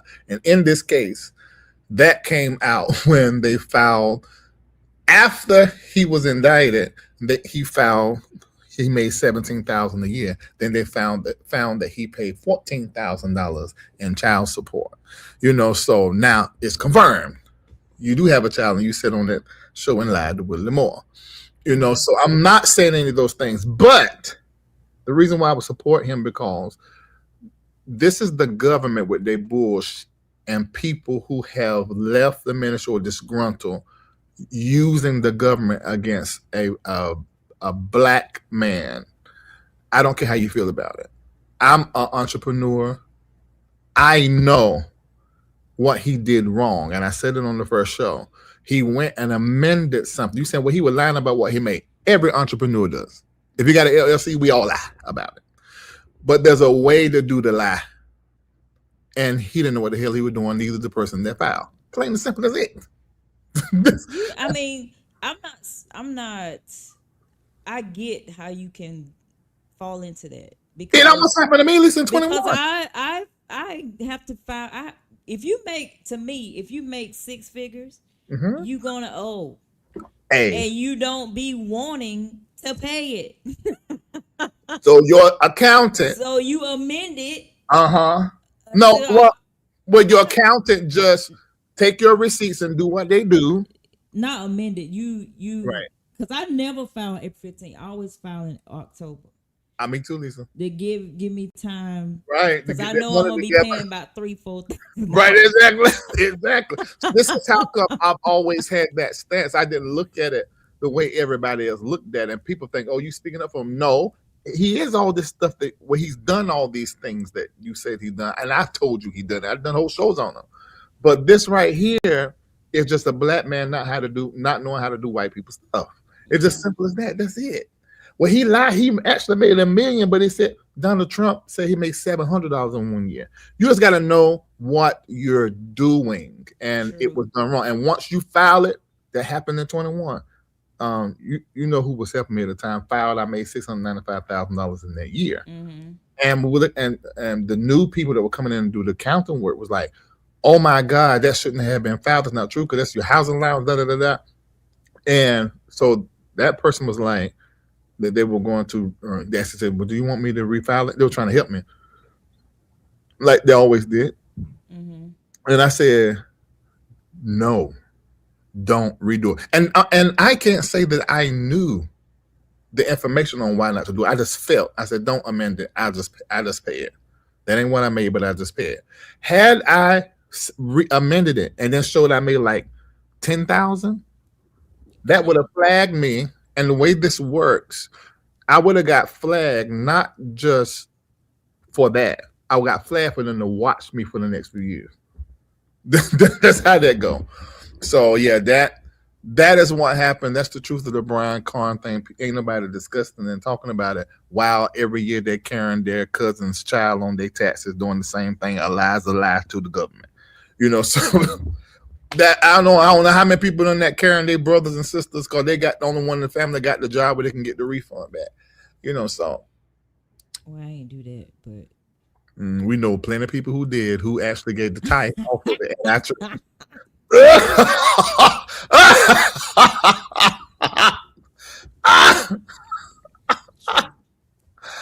Yeah. Mm-hmm. True. I just don't like when people try to make it seem like, it's a church thing. Like God is not punishing him. He broke the law. I don't think it's a church thing. I don't think it has nothing to do with church. I tell you. And they trying to make it a revival. We gonna have this revival before he go. Sir, stop. This has nothing to do with church. Except you made the money at church. That's it. That is just, when you have church brain, and I've discussed this 1,000 times, but one of the elements is you got church right here and your Bible and what your pastor say and what the church culture say. And you view everything through that. And that's what's so almost uncanny about the way these people have taken this situation and turned it into an attack on him and how the enemy ain't gonna win. I'm like, wait. That's not what this is. It's none of that. But they only can see through that lens. So it is an attack. It is not that pastor made a dumb move. It is the devil that's always messing with our pastor. That's okay. Mm-hmm. He gonna come out stronger than this. Okay. He gonna come out stronger. Very stronger. In prison, he probably gonna get buff and everything. Be in the white collar. He probably won't even be doing that. I hope he don't come out fat. Yeah, he easily get fat because that's what I'm saying. He already built for fat. But anyway, so I got one last question, and you can go. Okay. If you could leave your audience with one final message or life lesson, what would it be? Put yourself first. Pause. I've been seeing your post. You've been talking about people lying and putting yourself first. Who lying to you? Listen, I just, when that stuff comes to my mind, I put it in my notes. Oh, so it ain't nobody. You just saying it. You said it a lot, though. That one, in fact, those were from 2019 posts. I just copied them and put them in the thing. I just said, I've been posted so much. You have to post 3 times a day. So I just, to keep the money coming in on that page, I just post them. Because I'm nosy. I was like, what are you talking about? I wouldn't, but I don't never do that. Michael do that. I don't do that. I just was like, you got to be talking about somebody. He keeps No, I don't do that. I don't do that. See, this is so funny. I don't do that, and then folk won't let me get on my platform and address stuff when I want to address it. But I'm past that now. I do what the hell I want to do. But if something going on, I'm not gonna post what's going on between me and that person on the platform. Ain't nothing wrong with that, but I also am in a different kind of space. So I'm in the industry, so I don't. No, I wouldn't do that just to make somebody upset because they get upset. You get paid well to be my enemy online. So I'm not gonna create an online enemy by posting something you know I'm talking about you. I don't typically do that. You're not gonna find it. I call you out and say your name. Me too. Yeah. Well, I was just thinking because I was like, who he keep talking about? No. I was just making sure I ain't have to go and fight nobody.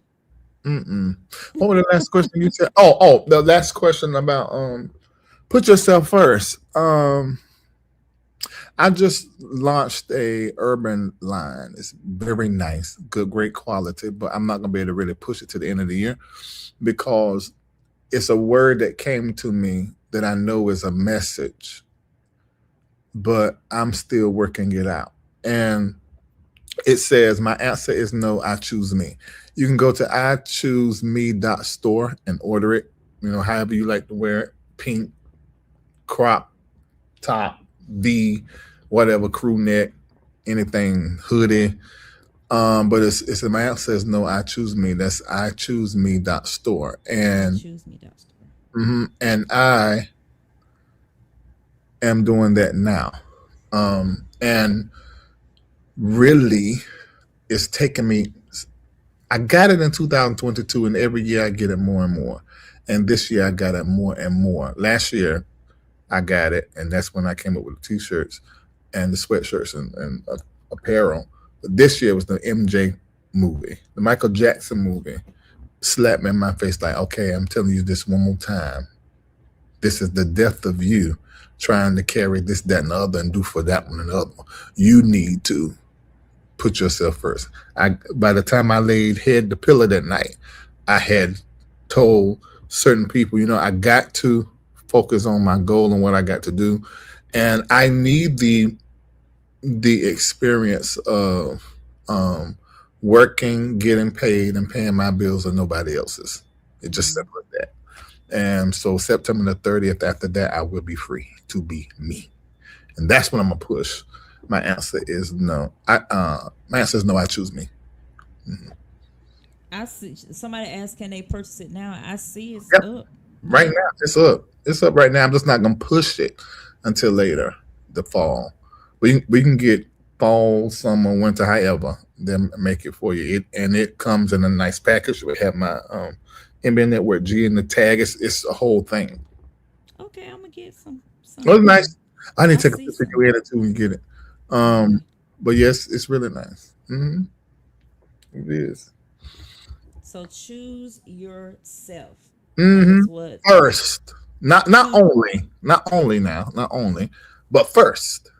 And a lot of times, if you choose yourself first and make sure that you are giving yourself and doing for yourself the way it needs to be done first, that really, because it's not a matter of choosing yourself only, but it's you first. That really gives you the world of how much you should give to anyone else.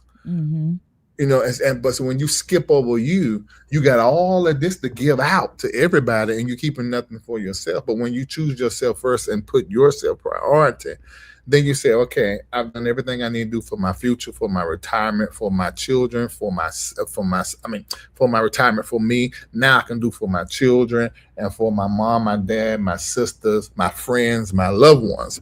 I didn't have that order in my life. And so I have it now. So somebody would say a little too late, but hell, I'm still too late. I ain't doing multiple millions a year, but I'm still doing pretty good. I'm still doing about 2, so I'm gonna get back to where I need to be. But it's not even gonna be there. It's gonna be somewhere way more grand, so I know what to do this time. Yeah.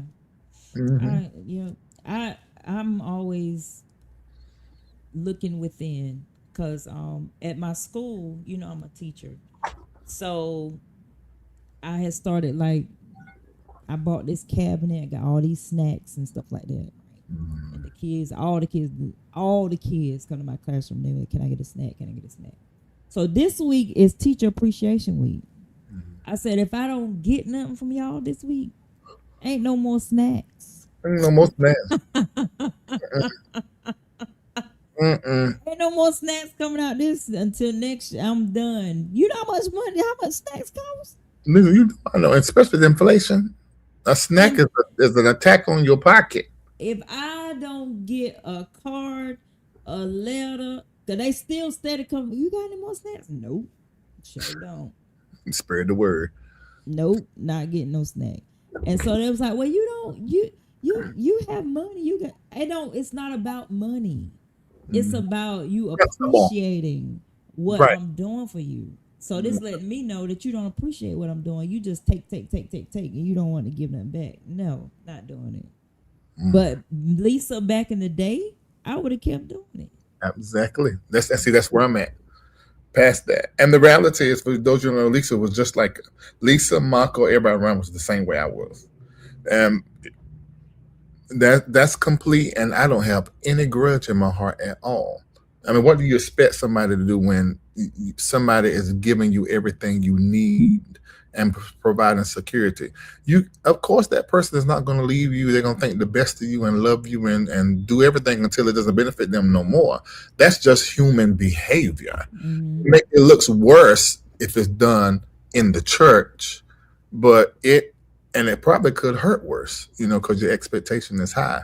You expect that out there, but not in here. But that's just human behavior. Once it doesn't benefit them anymore, then why should I not voice what I didn't like the whole time? Right. That's human behavior. Of course, we may say, okay, that's real hypocritical, and now that you done got everything you got, now you're going to go. That's human.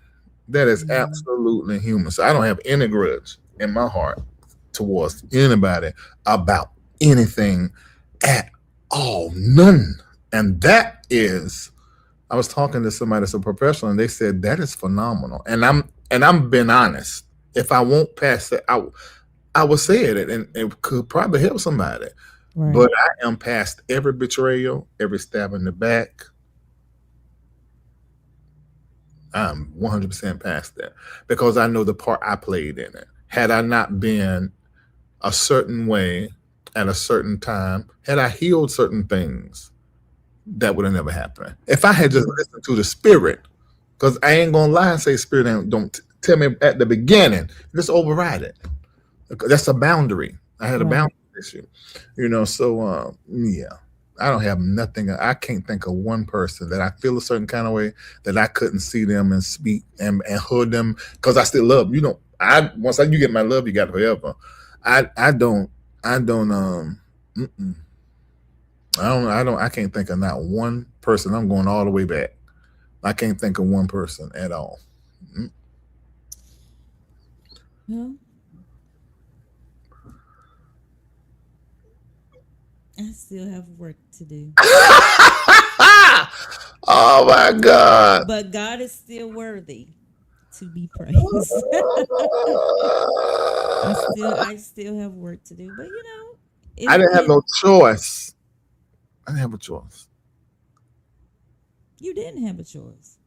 Right, because I'm still in the work of people. How could I do what I do now with I guess I could, but it wouldn't be as effective, it wouldn't be as authentic and effective if I held grudge in my heart. I don't think I hold a grudge. Well, let me say this, or hold the pain, even holding on to the pain. What am I holding on to? I think I'm holding on to. You know that won't.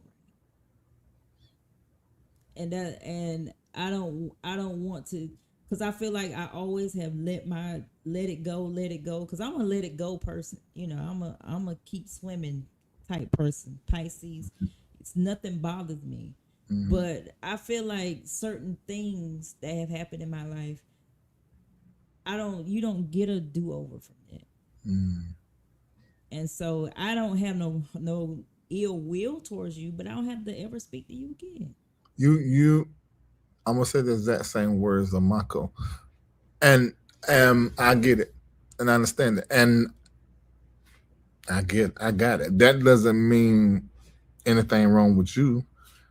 It's just where you are. I think I didn't have no choice but to get over it, because it was consistently in my face. I couldn't love again, because I teach out of my love and concern. Wouldn't be able to minister with that. It was messing up that flow. Like when somebody get on the call and I'm prophesying to them, it's like my love takes me into their life, and then Spirit begins to talk to me about their present, their past, or their future, or their crossed over loved ones, or whatever. All that's the love function. So when I was feeling a certain kind of way, basically that was 17 and going into 18, it was messing that up, because like my heart was broke. That's it. It's like my heart was broke. I'm not called to that. So my thing, like she said, I don't grudge, but you gonna stay the F out my face. I got it. That's how I am. Because people have played in my face for years, and I feel like now, because I know you played in my face, I don't want nothing to do with you. And so I could see you. I have seen people. I can see you, and if I see you first, you won't see me. Oh, I got that. Like that incident that happened to you in that mall? No, sir. But I didn't you see didn't see him. But if my head always on a swivel. If I see you before you see me, and I don't want to speak to you, you will not. But see, my head is normally on a swivel too. But I was, first of all, Marco was gone. I think Kendall was gone. I was in a space, and I was like, I need to get out of the house. I just felt like I had stayed in the house too long, which I used to not even be able to tell I've done that. And so I was just going. I was going to wear my hat like I had it on. And Philip called me, and he said, "What you know?" I said, "About go." He didn't go. He wasn't going home for Christmas neither, I think. And I said, "I'm going tomorrow." He said, "By yourself?" He said, "Wow, you don't never." I said, "Right, I'm never going to by myself." I said, "I just feel like I want to do it. It's crowded. Everybody gonna see me. It's fine. I'm gonna wear my hat." He said, "I'll go with you." So I swooped by him, picked him up, and went to Lennox. Lisa, I had just. Well, if you saw where it was at, I come in when I park on the side valet and come in there. I just came in and made a left. Just made a left. I had just walked in the mall, but the Spirit had told me that by the end of the retrograde, I think that was in November. Yeah. By the end of that was in December. By the end of the retrograde, but the retrograde was in November, Spirit said, "You're going to meet." Now, there should be some witnesses in here, because in the morning prayer, I started prophesying. You're going to meet somebody that was connected to you in this community by the end of the retrograde. I saw him the last day of the retrograde. Said, and when you see them, do not be rude, do not be mean, and greet them kindly. That was the prophetic word. If I line, I'm flying. And with some other details about how to act. That's the only reason that I feel as though my spirit was already in a space to handle that. Not saying that if I didn't hear that prophetic word, I would have acted any different. But I do believe, because that prophetic word came and I adhered to it and done what I was supposed to do, that I was ready for what came as a result of that, not the situation itself. Because we had just walked in. You know, I usually have I just walked in, but I was saying something to Philip. We see how close we were, because loud. Because everybody was in there. It was Christmas. And I was saying something to him. And literally, I'm turned to him. There's this much space, and Bernard brings his face right between ours, right by my face, like this. And I said, oh, and my natural response, because I love him, was as it normally was. In my mind, I'm saying, we didn't have a talk. And so I started trying to go into that as we stood there. But I ain't feel no kind of way at all. But 55 or 55 days later, the lawsuit was filed. I was like, okay. I said, that's interesting. You know, so then it was on again. Yeah. So then I heard that it was being said that I was trying to not be served. And that wasn't the case at all. So I just had my lawyer to accept service and to file an appearance. And then it was also said that Kendall and Marco and them running. So Marco found the server, got served, and the other day we made sure that we stopped the service. We seen him because it was a short, fat African man. Serve Kendall so that my lawyer can go ahead and handle this frivolous, as she called it, very frivolous lawsuit. So moving forward with that. Ain't it a shame? It's a whole shame. See, I didn't want to bring that up. Anyway, I know how not to. And I read this book about medical. When you hold stuff, it goes into your. That's how cancer is caused and all this kind of Absolutely. stuff like that. So I try my best not to hold things. Mhm. And I just got a mammogram not too long ago. Yeah. And it came back normal. But in the back of my mind, because of a lot of stuff that has happened, transpired over the years, I was scared. Concerned, yes. I had anxiety because I didn't know if I was holding anything. I didn't know if, am I letting, because truth be told, I don't think about people that's not in my life. I just really don't. Not unless something come that may jar a memory. If we having conversations like this, but 9 times out of 10, I drown myself in work. Miss Washington is calling me my job. Hold on, y'all. Oh no, she hit his voicemail. I drown myself in my job, and I do stuff for my kids, and that's it. Or I do what I want to do. But as it relates to, because it get on my nerves and stuff that happened to you. I can't stand that. I'm glad you stay quiet. Thank you. Yes, I stay quiet, Mhm. and they better be glad I wasn't on, because it would have slipped out. But I was on a sabbatical because I don't know if you knew it, but I had went through some things last year. I was bouting with like depression or something, and I had to get through that. So I got through it, and now that's why I'm back. I just didn't want to do it. I didn't want to do nothing. But then I kept saying, people, you need to come back. Your show need to come back. And so I got some, after you, I have a lot of things lined up. The lady that do my clothes, she's next week.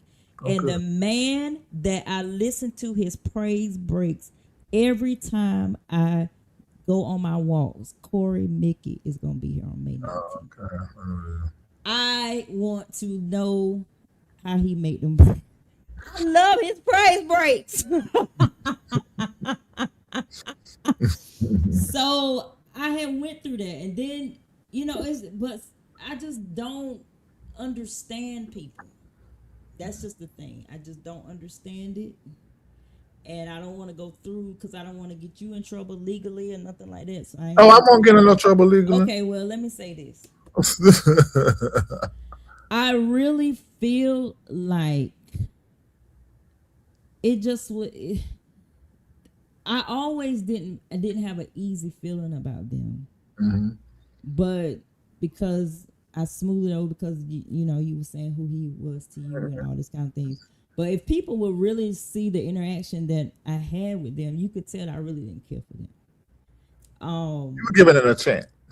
I gave it a chance. And you put them and even Deborah in the place of, okay, y'all are leadership. So let me talk to you like that. So let's talk about that. And this is when I found out that something was just, I ain't gonna say they weren't how my mom, I ain't gonna say how my mama said they weren't no good, but I'm gonna say how a person's character when you were doing all that you could do for them. They were all in, right? And then when I was getting to the place where I talked to you, I said I think I just need to do something, choose me. I want to do something else. I don't want to be a part of, I don't want to be a part of that. Can we still be friends? Stuff like that. I just don't want to be a part of that, whatever. When I wasn't a part anymore, the year prior, I was showered with, happy birthday. It ain't even about that. Because me and Reed are the best gift givers I know. Okay? Yeah. So it wasn't even about that. It wasn't even, but you acknowledging and you're telling me that we gonna do this. I need you and I want to mentor you. You're gonna do it, even though I don't really care for stuff like that no more. But you're gonna do this and you're gonna do that, and then all of a sudden you just disappear. I was like, that's not cool. And I'm talking about the wife. I'm not talking about him because I wasn't close to him like that. I'll never get close to the men. I'm talking about me trying to have a relationship with someone, and it seemed like you just got close to me so that y'all could stay close, to Reed. And I didn't like that. That was Bernard's doing, and I didn't, and it seemed like it was just. And then I don't know if anybody knows. So the last time that they came to Reformation, I didn't even speak because that's me now. I'm not that person now that I'm going, because I did it for years. I'm not going to be in your face, hey, a little bit of it, and we don't talk. If we don't talk, we don't talk. I don't care if we at church. I don't care where we at. If we don't talk, we don't talk. Like Cardi B say, my missionary, if I see you in the street and I don't speak, that means I don't F with you. That's right. So leave me alone. And don't come to me with this. Kendall said, I think I remember that Lisa walked right on. I sure did. I didn't speak to him or her because I don't have, and I shot it all over the church. I don't have time for that because you playing in my face now. I don't like people playing in my face and then try to act like you better than it. No, come on, please. No, don't do that. And so when all that came out with you, I was relieved that you wasn't attached anymore. But I just hate because I know how much you gave and I know how much that you loved them. That's what I was mad about. Because that's not cool, and it just been done over and over and over. But that was the worst. That was the worst than everybody. We back all the years past, it was the same kind of feeling. That was the worst because I mean I was in a new place from dealing with everything I was dealing with, and I was now trusting you as a friend. And now just looking back, I just see that for whatever the reason, it just something got in the way. I don't know if it was my giving. I don't know what was something. It was my platform, my influence, because I sort of attached him to my name and brought him up. He reached out to me because of the viewership and me mentioning doing that whole Lady Brown thing. And I did that, and it's like, again. And he got more out of me than everybody else. I mean, there's a line of people, you guys, just so you know. There's a line of people from him that go all the way back to me and Lisa when we were married and doing ministry. It's a line of people. $100,000 here, $100,000. Everybody think, Lisa, I just got money recently. No.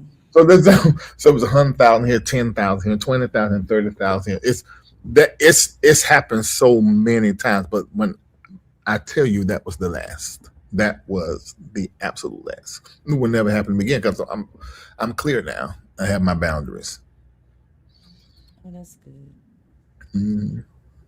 So everybody go to iChooseMe.store. We need to purchase our gear for the year because that's what I'm gonna be doing. Shonda. Yeah, she said, I see what she said.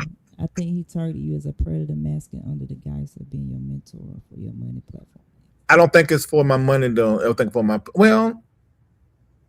I was giving. And somebody, I wasn't giving as. You leave out that part. Well, I was giving. A lot. Yeah, and see, I already was a giver. So as my money increased, so did my giving. So it was a natural benefit, but I think it was more so my platform. But then it got into money, and so it was like, platform and money and notoriety, all of that I was bringing in, to the friendship. Yeah.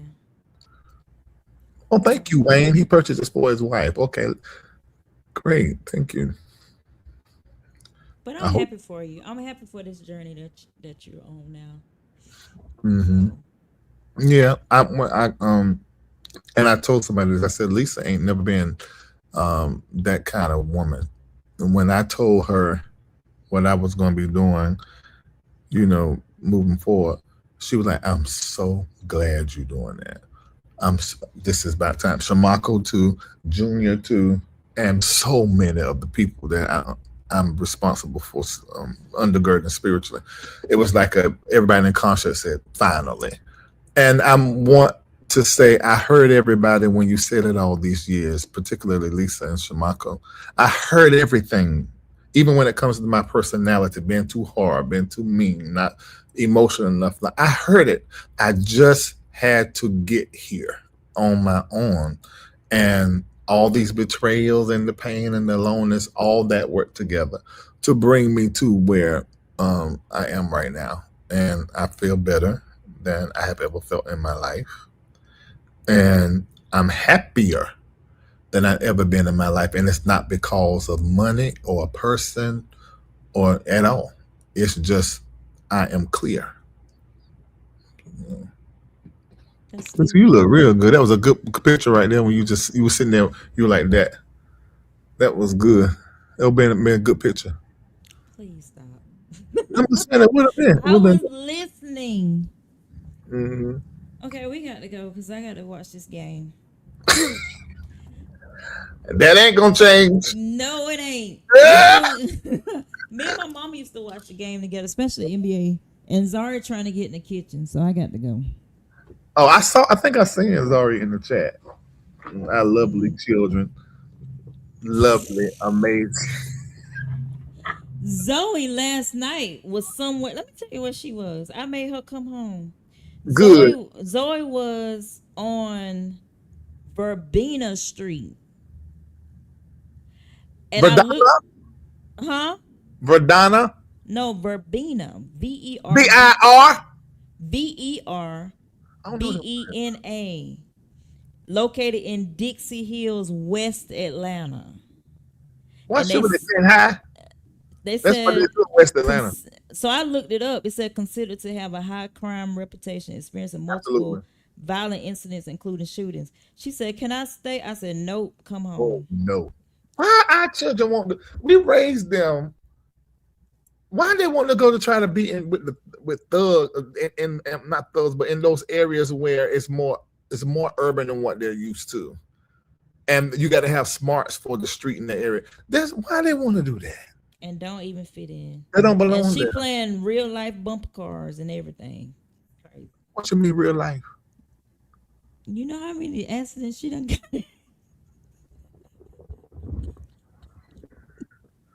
She still ain't paid me back for the down payment. Reid, it's horrible. When I tell you kids, they take you through. I know. I made her come home. I didn't even know where it was. I ain't never heard of it. I looked it up. They said extremely high crime, pure hood. She talking about she want to stay. I said, no, you come home. And she got a car. She don't understand the target that's on her back. And that puts a target on our back. That's why I can never move. I gotta stay right. No, you gotta stay secure, safe, because you don't know what. Tell her what she'll bring in my house. But I can't. I don't understand. And then she gets in those. We gotta talk about have a show about children because I'm had to put adult children. Yeah, because they're not kids no more. But it's worse. I do understand that our kids have to find their way and have their own experience, because what we did, we ran the church that our parents didn't want us to go to, events that our parents didn't want to go to that were church events, so that's as bad as it got for our parents. But our kids, they want to go to these other places. So it's sort of the same thing we did, but I did. It's a different time.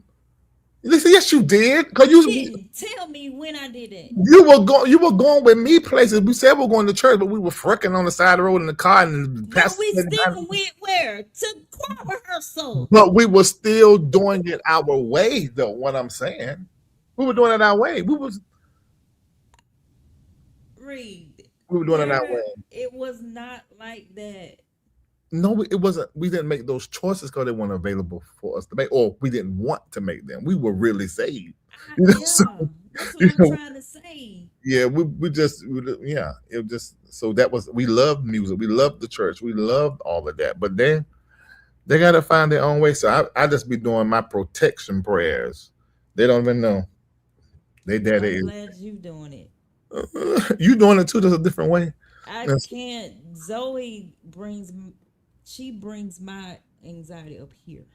Zaria is calm. Yeah. Zoe is here. Mm-hmm. And she wants to buck up, and she wants to.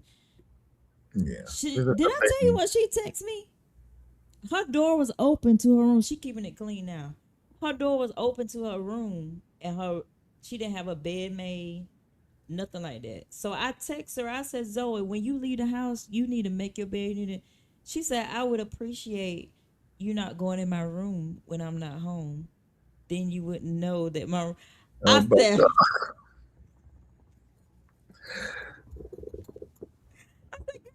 want to die today. You want to die today. I said, you text one more, and she's like you. She gonna keep going until she get what she want. I'm grown now. I'm 19. I said, okay, text another word. I bet you won't be able to text nobody else. You turn that phone on. All that grown, and you couldn't do the down payment for your car. You all that grown. Don't pay your phone insurance. ain't in your bill. You all that grown. You couldn't bail yourself about to keep from going to jail. You all that grown.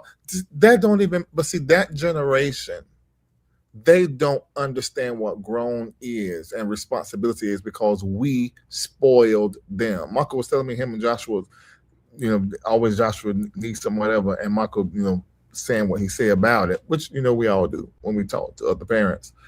And I said, but Michael, because he be like, why are you choosing that? Get that. That's too expensive. I said, Michael, he never heard that before in his life. He's never heard that. We would walk him into, we got to go for an event. He would walk with me into Dolce & Gabbana, into Versace, into Louis Vuitton, just pick it up and buy it. There's none even looking at no prices. I said, these children, and that's at that level. But even 10 years ago, 15 years ago, it wasn't about the price. So for you to be like, don't get that because it's cheaper. He's like, and then he said to my go, he said, Daddy, you need to get a second job. And I got a job. Don't do it. See, I think my oldest daughter is smart. She don't never come out the mouth. But it's always, I love you, Mom. It's already wise. Dad. She's wise. I love you, I love you. Oh, yeah, I'll keep the dog out there. Yeah. She's always, Daria is smart. Wise. And I can see right through that, too. Uh-huh. You need to get a job, too. Then Zoe is not like that. Zoe would go out, she'll go get a job. Yeah. Just so she can feel like she grown, she can get a job, she got whatever. But that girl I'm telling you, Zoe takes me through. Yeah. It's her mouth. And I tell her that. I said, Zoe. She's like, but I'm a human being. You shouldn't talk to me like that because I'm a human being. I have feelings. I said, Zoe, listen to me. The way your mama is wired, I don't care nothing about your feelings.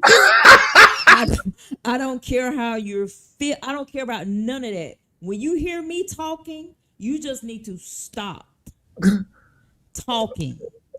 But why do I have to stop talking? That's not even human. You can't tell. Oh, God, I'm telling you, Reid. I said, Reid, this is Reid's child. This is your child. Her thought process is your thought process, but she not grown enough to think like that. Right? You don't get to talk like that because you don't pay for nothing. She got to grow, and I get it. She's got to grow into what she knows, and she got to grow into what she sees for her life. And she don't understand she can't be that yet. You're not that yet. you know, and she gonna get it though. She's She's probably the one I know that's gonna make it. yeah, she gonna be successful. She probably gonna have her own business. She is, Yeah, because she's in school. She's doing well in school. yeah. So But she can get it's bored with just, that. She like me. she already bored with it. Yeah, she can get bored with school. But she want to stay in it because she get refund checks now. Now she gonna, oh, I got to stay in school because I'm getting money back. Yeah, she's gonna do that. Yeah, she'll do it for that. And so, but that's where me and Zoe, like Money Mika said, I'm old school. And I can't get that out of me. And I feel like my kids need old school because that is going away. Yeah. Oh, it's gone already. I feel like I'm one of the way my thought process, the way I do things or whatever like that, it's still old school. Yeah. It's gonna be And like that. so, and I can't.